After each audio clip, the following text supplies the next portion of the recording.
राधे राधे दोस्तों, आपका स्वागत है हमारे लड्डू गोपाल चैनल पे। आज के वीडियो में हम सुनेंगे शनि प्रदोष व्रत की कथा। शनि प्रदोष व्रत को शनि त्रयोदशी व्रत भी कहा जाता है। प्रदोष व्रत हर महीने की त्रयोदशी तिथि को रखा जाता है। हिंदू धर्म में शनि प्रदोष व्रत का विशेष महत्व है। शनिवार के दिन पड़ने वाले प्रदोष व्रत को शनि प्रदोष व्रत कहा जाता है। साल 2025 का पहला प्रदोष व्रत 11 जनवरी 2025 को है।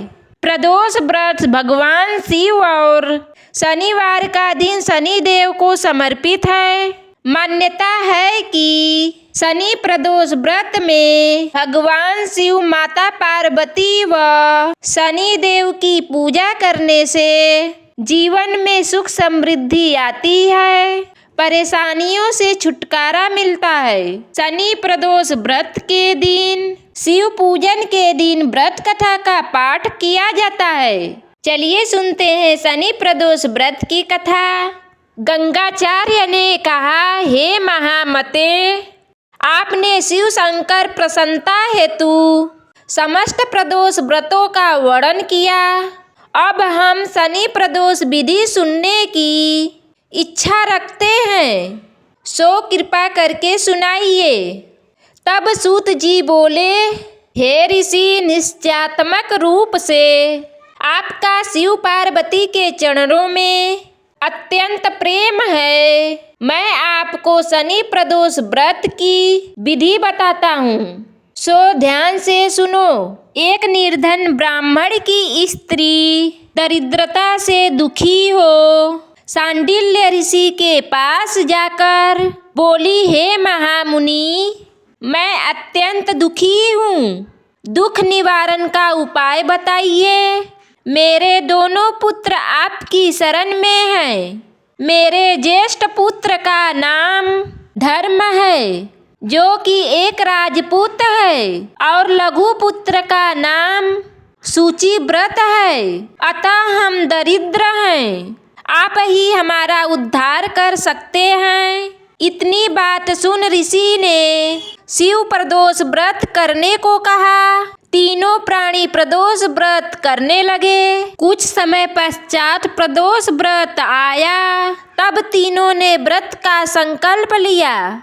छोटा लड़का, जिसका नाम सूचिव्रत था, तालाब पर स्नान करने को गया तो उसे मार्ग में स्वर्ण कलश धन से भरपूर मिला। उसको लेकर वह घर आया। प्रसन्न होकर माँ से कहा कि माँ, यह धन मार्ग से प्राप्त हुआ। माता ने धन देखकर शिव महिमा का वर्णन किया। राजपुत्र को अपने पास बुलाकर बोली, देखो पुत्र, यह धन हमें शिव जी की कृपा से प्राप्त हुई है। अतः प्रसाद के रूप में दोनों पुत्र आधा आधा बांट लो। माता का वचन सुन राजपुत्र ने शिव पार्वती का ध्यान किया और बोला, पूज्य, यह धन आपके पुत्र का ही है। माँ, इसका अधिकारी मैं नहीं हूँ। मुझे शंकर भगवान और माता पार्वती जब देंगे तब लूँगा। इतना कहकर वह राजपुत्र शंकर जी की पूजा में लग गया। एक दिन दोनों भाइयों का प्रदेश भ्रमण का विचार हुआ। वहाँ उन्होंने अनेक गंधर्व कन्याओं को क्रीड़ा करते हुए देखा। उन्हें देख सूचिव्रत ने कहा, भैया, अब हमें इससे आगे नहीं जाना चाहिए। इतना कह सूचिव्रत उसी स्थान पर बैठ गया। परंतु राजपुत्र अकेले ही स्त्रियों के बीच में जा पहुँचा। वहाँ एक स्त्री अति सुंदर राजकुमार को देख मोहित हो गई और राजपुत्र के पास पहुंचकर कहने लगी कि, हे सखियों, इस वन के समीप ही जो दूसरा वन है, तुम वहाँ जाकर देखो। भांति भांति के पुष्प खिले हैं।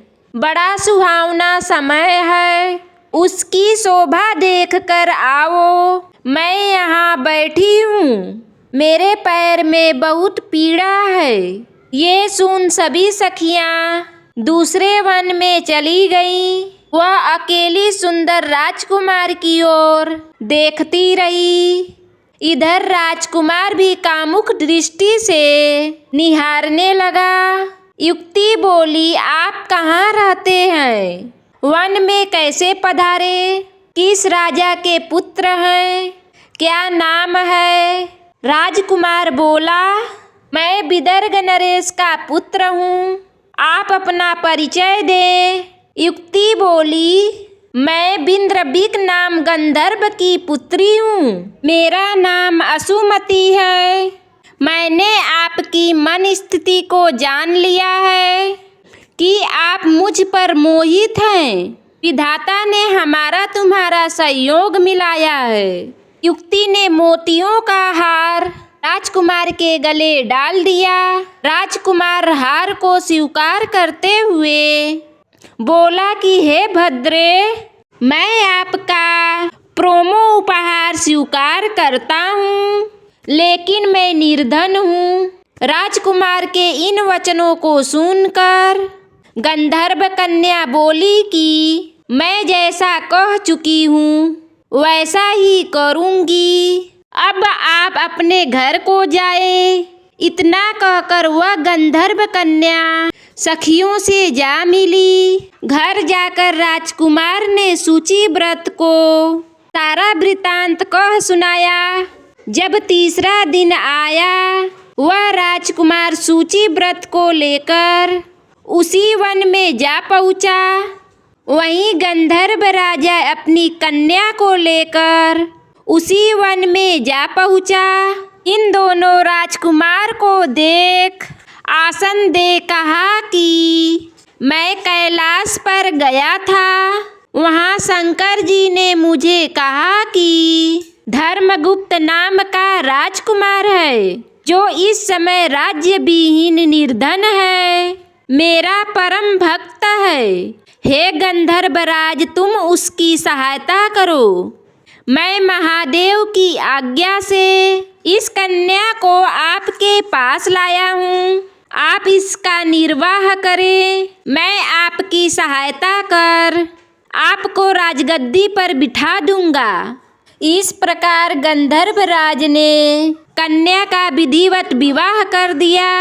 विशेष धन और सुंदर गंधर्व कन्या को पाकर राजपुत्र अति प्रसन्न हुआ। भगवान की कृपा से वह समयोपरांत अपने शत्रुओं को दमन करके राज्य का सुख भोगने लगा। दोस्तों, आपको हमारी कहानी अच्छी लगे तो लाइक, शेयर और सब्सक्राइब करें।